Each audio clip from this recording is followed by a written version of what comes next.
नमस्कार। भारत में हाल ही में एक नया हिट एंड रन कानून आया और आते ही इसने सड़कों पर जैसे एक तूफान सा ला दिया।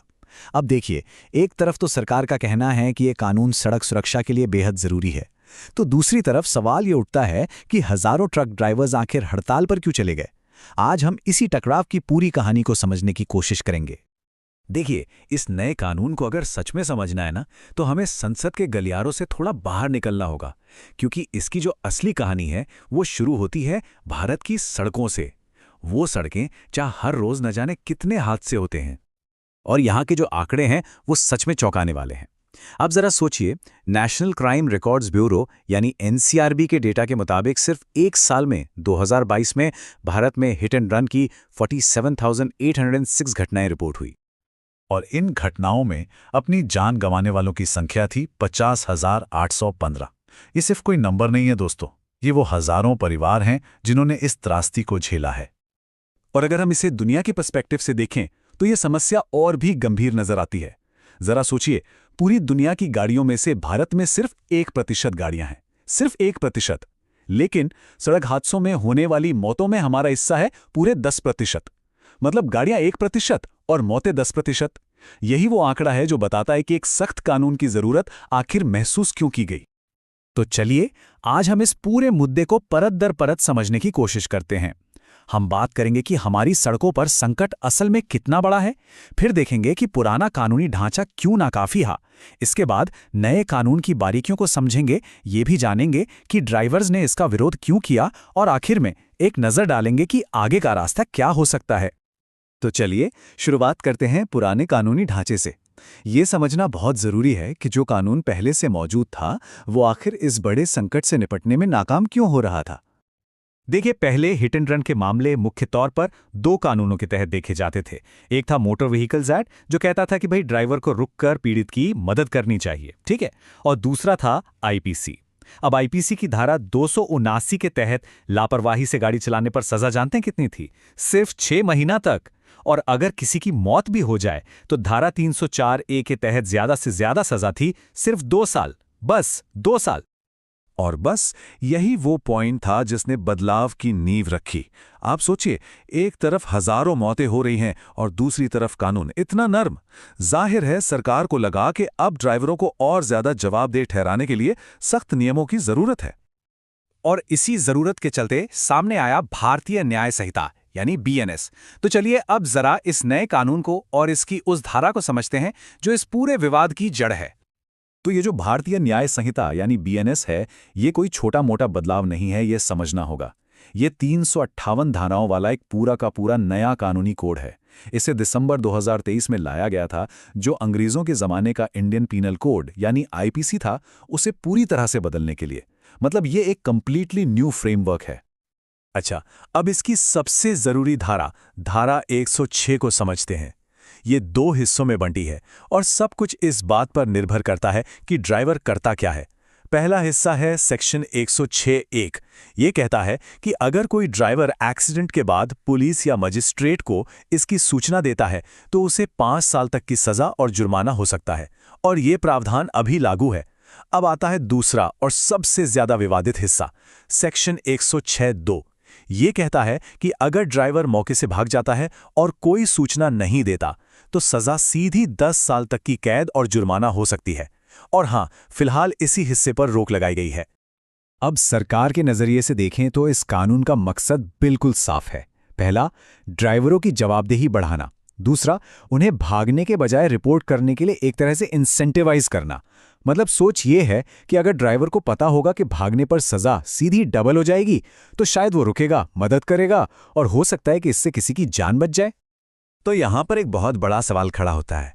अगर कानून का मकसद इतना अच्छा है, सुरक्षा बढ़ाना है, जवाबदेही तय करना है, तो फिर इसके खिलाफ पूरे देश में इतने बड़े पैमाने पर विरोध प्रदर्शन आखिर हुए क्यों? चलिए अब सिक्के का दूसरा पहलू देखते हैं। अब हमें यह समझना होगा कि ट्रांसपोर्टर और कमर्शियल ड्राइवरों ने इसका इतना जोरदार विरोध क्यों किया। ये असल में 2 बिल्कुल अलग अलग नजरियों का टकराव है। ड्राइवरों की जो सबसे पहली और शायद सबसे बड़ी चिंता है वो है भीड़ की हिंसा यानी मॉब वायलेंस। उनका तर्क यह है कि वो अक्सर कानून से बचने के लिए नहीं बल्कि अपनी जान बचाने के लिए भागते हैं। और ये बात सोचने वाली है, किसी एक्सीडेंट के बाद गुस्साई भीड़ एक ड्राइवर का क्या हाल कर सकती है। तो नया कानून भागने पर सजा तो दे रहा है, पर उस भीड़ से ड्राइवर को कौन बचाएगा, इस पर वो चुप है। और दिलचस्प बात यह है कि जो पुराना मोटर वाहन अधिनियम था, वो भी भीड़ के गुस्से को एक हकीकत मानता था। उनकी दूसरी बड़ी चिंता है सजा की मात्रा। ड्राइवरों को लगता है कि 10 साल जेल की सजा ये बहुत ज्यादा है। उनका यह भी कहना है कि कई बार हादसों के लिए उन्हें ही गलत तरीके से दोषी ठहरा दिया जाता है, फिर चाहे सड़क पर असल में गलती किसी की भी क्यों ना हो। फिर एक और बहुत बड़ी चिंता है जो सीधे हमारे संविधान से जुड़ती है। देखिए, कानून कहता है कि ड्राइवर को खुद जाकर पुलिस को रिपोर्ट करना होगा, लेकिन प्रदर्शनकारियों का तर्क है कि ये तो हमारे संविधान के आर्टिकल 23 का सीधा सीधा उल्लंघन है। यह आर्टिकल कहता है कि किसी भी आरोपी को खुद के खिलाफ गवाही देने के लिए मजबूर नहीं किया जा सकता। विरोध का एक और बड़ा कारण है जिससे वो भेदभाव की तरह देख रहे हैं। इसी कानून की धारा 106 में डॉक्टरों को एक तरह की छूट दी गई है। अगर उनकी लापरवाही से कोई हादसा होता है तो उन्हें ज़्यादा से ज़्यादा 2 साल की सज़ा होगी। तो सवाल ये उठता है कि एक ड्राइवर के लिए सज़ा 10 साल और एक डॉक्टर के लिए 2 साल, क्या ये कानून की नज़र में बराबरी है? और आखिर में बात आती है ज़मीनी हकीकत की, प्रैक्टिकल चैलेंजेस की।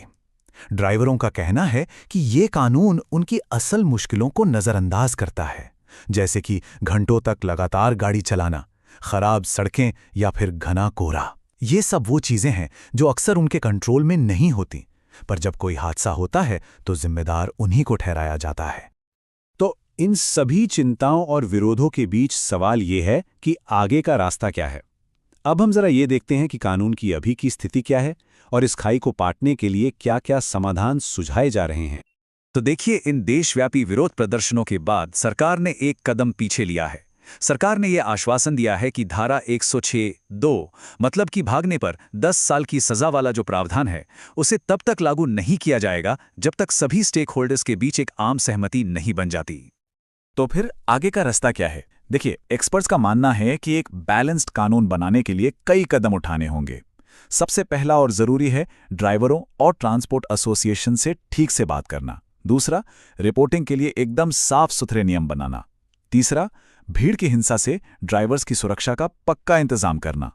चौथा, सजा को हादसे की गंभीरता के हिसाब से अलग अलग कैटेगरी में बांटना। और हाँ, सबसे जरूरी बात, सिर्फ सख्त कानून बनाने से काम नहीं चलेगा, हमें अपनी सड़कों को भी बेहतर और सुरक्षित बनाना होगा। अगर हम भारत में सड़क सुरक्षा कानूनों के सफर पर एक नजर डालें तो ये कुछ ऐसा दिखता है। 1988 में आया मोटर व्हीकल्स एक्ट, जिसने एक तरह से नींव रखी।